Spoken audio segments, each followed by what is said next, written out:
Boa noite a todos. Estamos chegando ao final de mais uma etapa.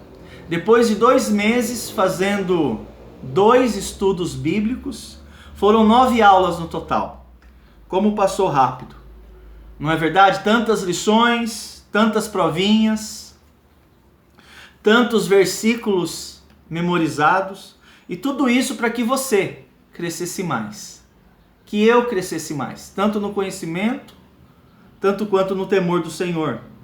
Hoje estaremos encerrando esta série sobre família. Vamos conversar daqui a pouquinho sobre a nossa última lição, que vai ser sobre irmãos, relacionamento entre irmãos. Aí, deixe-me explicar. Vamos suspender, tá bom? As aulas por 2 meses. Esses estudos que estamos transmitindo, porque eu vou precisar fazer um treinamento aqui na igreja, com alguns irmãos, um treinamento evangelístico, porque no mês de setembro nós vamos visitar algumas pessoas aqui no entorno da igreja. Aí no mês de outubro, se tudo correr bem, eu quero dar continuidade. Por isso eu vou manter esse grupo aberto ainda, com vocês presentes, tá bom? Aí eu vou entrar em contato com vocês, eu vou perguntar se vocês querem continuar ou se você quer que eu desligue você do grupo. E aí outras pessoas, assim como vocês, poderão continuar fazendo outros estudos. Mas eu ainda quero encorajá-los a continuar assistindo os cultos, né? Que estamos transmitindo aqui pela Igreja Batista Boas Novas, né? A transmissão vai continuar, tanto às quartas-feiras, como aos domingos pela manhã e aos domingos à noite. Inclusive, todas as pregações estão disponíveis no YouTube, tá bom? Então é só acessar. Você tem lá várias pregações e estudos. Mas encerrando esse assunto tão pertinente, família, hoje eu quero lhes falar sobre irmãos. Inclusive, eu gostaria que você mandasse para mim o seu nome completo e o seu endereço, tá bom? Nós providenciamos uma lembrancinha para todos vocês que fizeram um estudo bíblico. Então manda para mim, pode mandar no privado se você quiser, ou pode mandar no grupo. Eu preciso do seu nome completo e os seus dados de correspondência, tá bom? Rua, número, bairro, CEP, cidade e tudo mais, tá bom? Lógico que as pessoas aqui próxima à Igreja Boas Novas não precisa, eu vou levar para você. Mas os demais que estão mais longe, tá bom? Manda para mim o seu endereço. Se eu não puder entregar pessoalmente, a gente vai despachar pelos correios, tá bom? Então não deixe de mandar para mim os seus dados de correspondência. Irmãos, falando sobre família, no livro de Provérbios, existem 2 textos interessantes que eu quero que você leia comigo. Então abra sua Bíblia no livro de Provérbios, capítulo 17, que fala sobre irmãos. Provérbios 17, 17. Então pega a sua Bíblia, sua caneta, seu caderno, né, como de costume. Abra, por favor, no livro de Provérbios, capítulo 17, versículo 17. Diz assim, um texto conhecido dos irmãos. Diz assim, em todo tempo ama o amigo. Em todo tempo, ama o amigo, e na angústia nasce um irmão. Agora vá para o capítulo 18. 18, 24. Provérbios 18, 24. É o último versículo. Diz assim a palavra de Deus. O homem que tem muitos amigos, sai perdendo. Mas há amigo mais chegado do que um irmão. O primeiro texto de Salomão, ele diz o seguinte, ele ensina para nós o seguinte, que existem momentos que precisamos não somente de um bom amigo, existem momentos, inclusive momentos de angústia, que nós precisamos de um irmão. E por que irmão? Por causa do grau de proximidade. O segundo texto de Salomão diz, o homem que tem muitos amigos sai perdendo. Mas há amigo mais chegado que um irmão. Interessante que Salomão ele traz um paralelo entre o amigo e o irmão. O fato é o seguinte, que nós precisamos de um irmão. Nós precisamos, ou seja, uma pessoa que seja próxima a nós. Às vezes, esse irmão de Provérbios 17, esse irmão de Provérbios 18, talvez de fato seja, no seu caso, o seu irmão ou uma irmã biológica. Mas às vezes pode ser um amigo, né? Na ausência de um irmão biológico, nós temos talvez um amigo que faz esse papel de irmão ou de irmã. Mas o fato é, todos nós precisamos de um irmão assim, né? Podemos perceber que o laço familiar é um dos laços mais forte, mais resistente, mais necessário entre nós seres humanos. Interessante que é a família que sustenta uma nação. Não é um governo, não é um estado, não é o exército, não é uma sociedade, sequer é a igreja. O que sustenta uma nação é a família. Tanto é fato que quando nós buscamos nas páginas da Bíblia Sagrada, a família antecede o governo. A família antecede uma sociedade. A família antecede a igreja ou qualquer outra instituição. Desse modo, um dos laços mais fortes para nós é a família.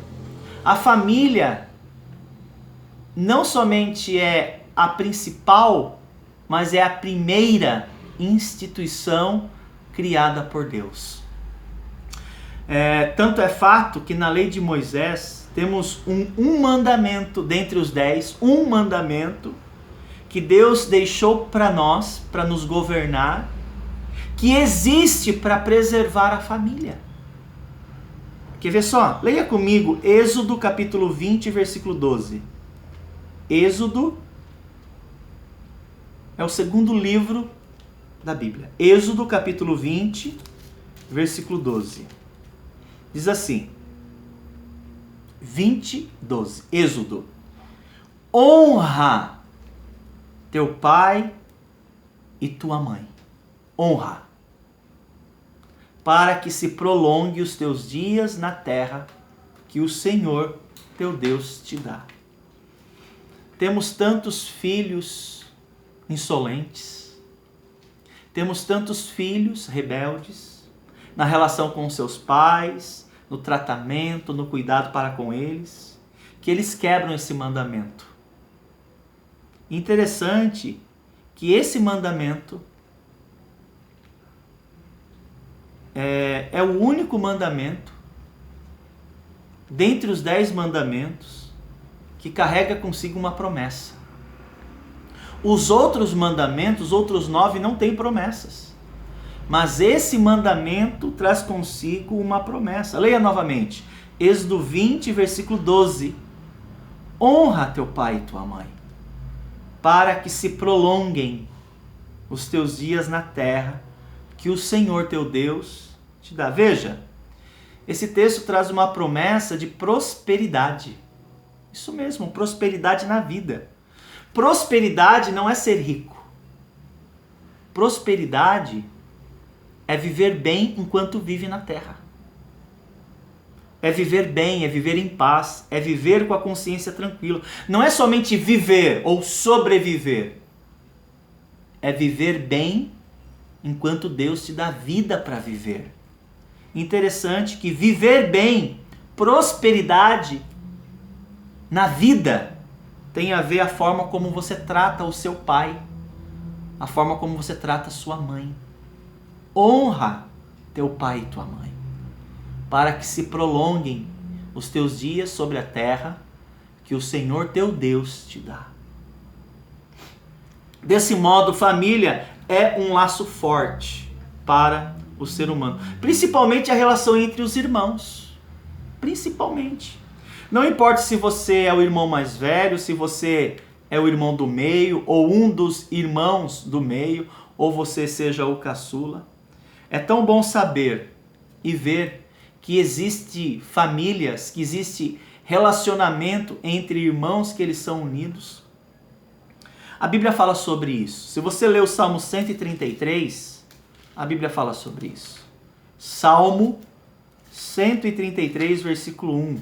Quer ver só? Que diz a Bíblia? Aqui, ó. Diz assim: ó, como é bom e agradável viverem unidos os irmãos. Quando estudamos a Bíblia, por exemplo, no livro de Jó, nós descobrimos muitas coisas a respeito de uma família. Por exemplo, no capítulo 1, no versículo 2, a Bíblia nos informa que Jó, ele tinha 7 filhos e 3 filhas. Se você ler o versículo 5, você descobre que esses filhos, eles eram amigos. Eles eram unidos. Esses irmãos, eles eram amigos. Eles tinham um bom relacionamento entre eles. Eles eram próximos. E nós sabemos que isso não é natural.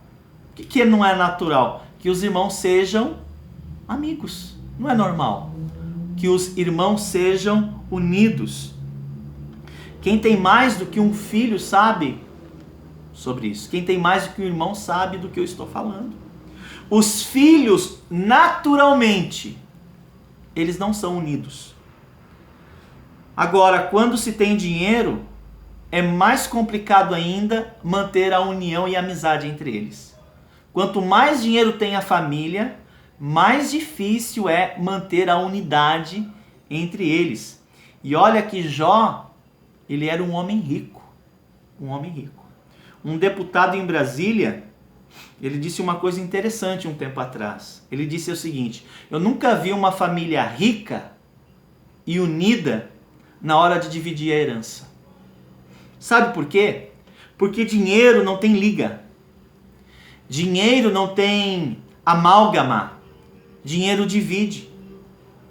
Agora, sabe por que os filhos de Jó eram unidos? Você tem alguma ideia do porquê os filhos de Jó eram uma exceção? Porque por detrás desses filhos havia um pai que orava por eles. Havia um pai que chamava eles para conversar. Um pai que, a despeito de uma agenda complicada, ainda tinha tempo, porque ele priorizava o relacionamento próximo para com seus filhos. Diz a Bíblia que Jó, ele levantava-se de madrugada e continuamente orava por eles. A preocupação de Jó não era apenas com a reputação dos seus filhos, mas com a glória de Deus na vida deles. Porque a preocupação de Jó era que seus filhos pecassem contra Deus no coração. Veja o texto, abra sua Bíblia para o livro de Jó, por favor. Inclusive, a única tarefa que eu vou pedir para você tem a ver com esses 5 versículos. Jó capítulo 1 até o versículo 5, tá bom? Então a única tarefa que eu vou pedir para vocês, que vai ser a última, tá bom? Tem a ver com isso que eu estou falando agora, tá bom? Jó, capítulo 1, dos versículos 1 até o versículo 5. Abra lá, livro de Jó. Diz assim, versículo 1 até o versículo 5. Havia um homem na terra de Uz, cujo nome era Jó. Homem íntegro, reto, temente a Deus e que se desviava do mal. Nasceram-lhe 7 filhos e 3 filhas. Possuía 7.000 ovelhas, 3.000 camelos, 500 juntas de boi e 500 jumentas. Era também muito numeroso o pessoal ao seu serviço, de maneira que este homem era o maior de todos os do Oriente. seus filhos iam às casas uns dos outros e faziam banquetes, cada um por sua vez. E mandavam convidar as suas 3 irmãs a comerem e beberem com eles. Decorrido o turno de dias de seus banquetes, chamava Jó seus filhos e os santificava. Levantava-se de madrugada e oferecia holocaustos, segundo o número de todos eles, pois dizia: talvez tenham pecado os meus filhos e blasfemado contra Deus em seu coração. Assim o fazia Jó continuamente. Então eu vou pedir para você fazer um exercício para casa, uma tarefa de casa, né? Eu quero que você leia novamente esse texto e você medite nele, tá bom? Eu gostaria que você destacasse para mim quais são os elementos para uma família cristã. Você vai destacar nesse texto os elementos para uma família cristã, tá bom? Vai ser a única tarefa que eu vou pedir para você. Mas o texto diz para nós que os filhos de Jó eram unidos, porque por detrás desses filhos havia um pai que tinha interesse por eles, que investia na vida deles. Concordando assim com aquilo que diz o Salmo 133, versículo 1, né? Ó, como é bom e agradável viverem unidos os irmãos. Mas em contrapartida, o primeiro pecado fora do jardim, a primeira mentira contada foi de um irmão para com outro. O primeiro ato de desonestidade foi entre irmãos. Você conhece, né? A história de Caim e Abel, uma história triste. Mas eu quero me deter em bons exemplos nesta noite. E eu quero deixar com você 3 princípios, ok? Para manter uma boa relação com seus irmãos. Eu vou repartir com vocês. Eu poderia destacar mais, ok? 3 princípios bíblicos, obviamente, para manter uma boa relação com seus irmãos. O primeiro princípio para você manter uma boa relação com seus irmãos, está anotando? Primeiro princípio: perdoe. Perdoe quando eles te ferirem. Esse é o primeiro princípio. Você quer manter uma boa relação com seus irmãos, com as suas irmãs? Perdoe quando eles te ferirem. Abra sua Bíblia para o livro de Gênesis, capítulo 50. Primeiro livro da Bíblia, Gênesis, capítulo 50, versículo 20. É o último livro, último capítulo, de Gênesis. Versículo 20. Diz assim: Vós, José está falando com seus irmãos. Vós bem intentaste mal contra mim, porém Deus o tornou em bem, para fazer como se vê neste dia, para conservar em vida a um povo grande. Versículo 21. Agora, pois, não temais, eu vos sustentarei a vós e aos vossos filhos. Assim José os consolou e falou ao seu coração. Interessante esse registro. Todos nós conhecemos a história de José do Egito, a inveja dos irmãos, o desejo que alguns dos irmãos tinham de matá-lo, depois da trama de encobrir a mentira, pois eles, os irmãos, o venderam como escravo. E José teve um caminho muito penoso pela frente, longe de casa, longe dos pais. Depois de muitos anos, Deus o protegeu, Deus fez José prosperar, e eles se reencontraram anos mais tarde. Só que agora José não era mais um escravo. Ele era a segunda maior autoridade do Egito. O Egito naqueles dias era a maior potência mundial, a maior. José tinha poder, muito poder. José estava abaixo, apenas abaixo do faraó. José era a segunda maior autoridade no mundo. Então ele tinha muito poder. E eles se reencontraram numa situação dramática. Havia fome na terra. E José poderia se vingar do mal que eles fizeram no passado. Ele poderia dar o troco, mas ele não o fez. José os perdoou e fez mais. José os abençoou. José os protegeu. Então, o primeiro princípio que eu quero deixar com vocês: perdoe quantas vezes forem necessárias, quando os teus irmãos, as tuas irmãs te ferirem. Esse é o primeiro princípio. O segundo princípio está lá no livro de Samuel, 1 Samuel 17. Abra sua Bíblia lá. 1 Samuel 17. Você está anotando? Então anota, por favor. O segundo princípio para você ter um bom relacionamento com os seus irmãos: celebre suas conquistas. Cuidado com as críticas, tá bom? O segundo princípio para manter um bom relacionamento com os seus irmãos: celebre suas conquistas. 1 de Samuel, capítulo 17, versículo 28. Diz assim a palavra de Deus. 1 Samuel 17, 28. E ouvindo Eliabe, seu irmão mais velho, falar aqueles homens, acendeu-se-lhe a ira contra Davi e disse: por que descestes aqui? E a quem deixastes aquelas poucas ovelhas no deserto?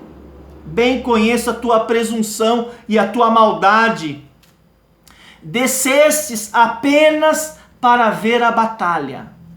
Essa história talvez seja a história mais conhecida das pessoas.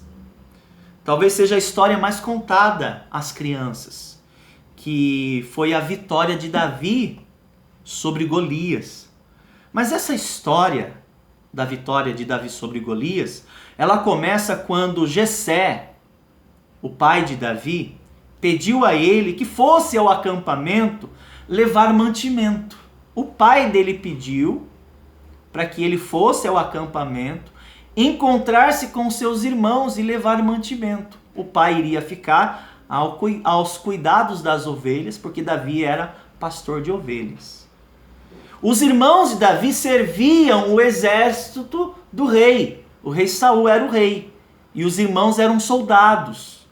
E Davi foi levar mantimento para os seus irmãos. E quando Davi chega ao acampamento, porque eles estavam alojados no campo, e ao chegar no acampamento, Davi ouviu um grande tumulto.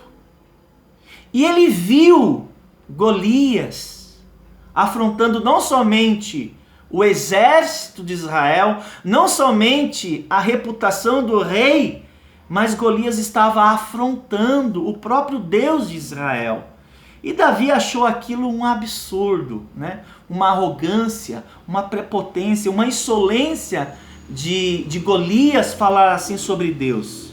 E Golias falou mesmo. Ele era um grande guerreiro, um herói de guerra. E Davi, vendo toda aquela situação, ele começou a perguntar aos soldados que estavam por perto, né? Ele achou aquilo um absurdo. E os soldados, inclusive seus irmãos eram soldados, eles estavam apavorados, né? Os soldados de Israel estavam com muito medo. Quem é que iria duelar, batalhar contra Golias? Inclusive, o rei Saul estava com muito medo. E olha que Saul tinha uma reputação que lhe era muito favorável de ser um bom guerreiro. E naquele momento, o irmão mais velho de Davi, ele se aborreceu, ficou bravo com ele, e não somente irou